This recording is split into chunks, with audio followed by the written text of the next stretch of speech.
Sa panahon ng pagkawala, i-release ang iyong kalungkutan.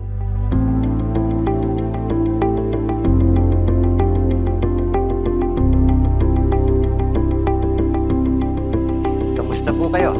Pastor Arnold po. Sinasabi ng Biblia na kapag dumaan ka sa isang panahon ng pagkawala, ang unang dapat gawin ay i-release ang iyong kalungkutan. Ang trahedya ay palagi nagdudulot ng malakas na emosyon. Galit, takot, depression, pag-alala, at minsan, guilt. Ang mga damdaming ito ay maaring magdulot sa atin ng takot. At madalas hindi natin alam kung ano ang gagawin dito. Kapag naranasan natin ng isang malaking pagkawala, ang mga napakalaking damdaming ito ay umaapaw sa loob natin. Kung hindi natin ito haharapin, mas matagal bago tayo makabawi.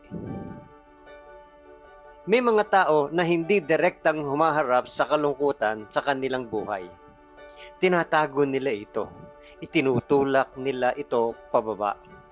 Pinipilit nilang magpanggap na wala lang ito. Ginagawang parang hindi ito umiiral. At yun ang dahilan kung bakit patuloy pa rin silang nahihirapan sa emotional na stress. Mula pa sa pagkawala na nangyari 20 or 30 years na ang nakalipas. May maling paniniwala na sinasabi na gusto ng Diyos na palagi kang ngumingiti at nagsasabing, "Praise the Lord." Walang sinabi ang Biblia patungkol dito. Sa katunayan, itinuturo ni Jesus ang kabaligtaran. Sa Matthew 5 verse 4, sinasabi dito, "God blesses those who mourn, for they will be comforted." Yan po'y mula sa New Living Translation. Okay lang na magdalamhati. Kapag ang isang Kristiyanong mahal sa buhay ay pumanaw, alam natin na pupunta sila sa langit. Kaya't hindi tayo kailangan magdalamhati tulad ng sa mundo. Ang ating pagdadalamhati ay maaring maging iba. Nalulungkot tayo dahil mamimiss natin sila. Ngunit maari rin tayong maging payapa dahil alam natin na sila ay kasama ng Diyos. Ngunit nagdadalamhati rin tayo sa maraming iba pang bagay.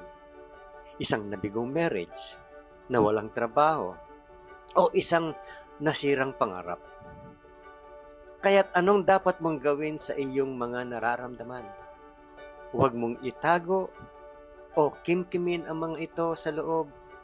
I-release mo ang mga ito. Ibigay mo ang mga ito sa Diyos. Sumigaw ka, "Diyos, nasasaktan ako.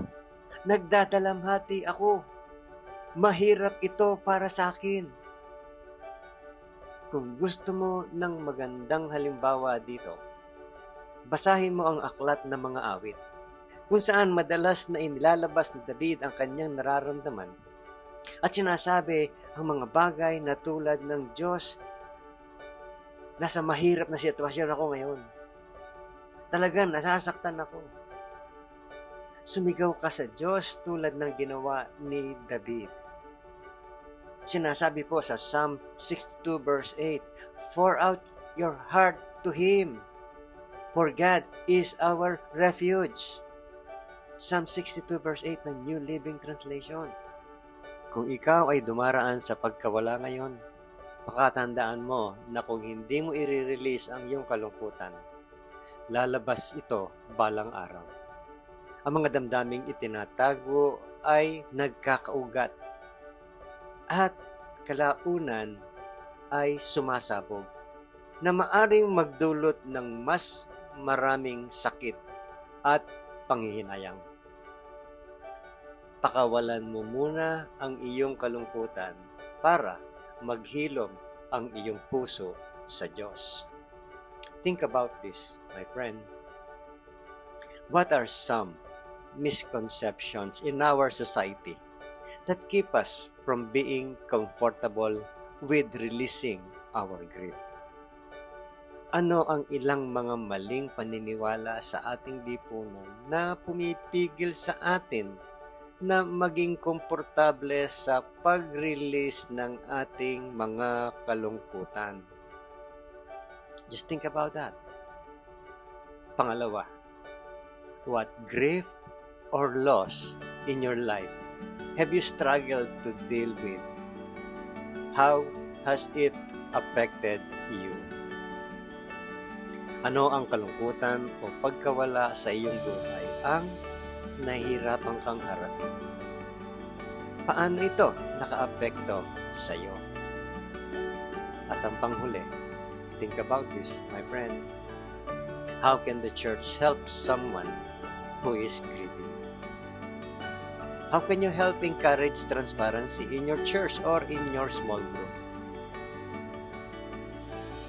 Paano makakatulong ang church sa isang taong nagdadalamhati? Paano mo matutulungan na hikayatin ang pagiging transparency sa inyong church o sa inyong small group?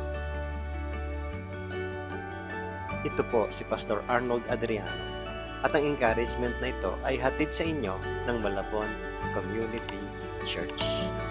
Have a great day, my friend, at huwag mong kakalimutan kung sino ang gumawa ng araw na ito.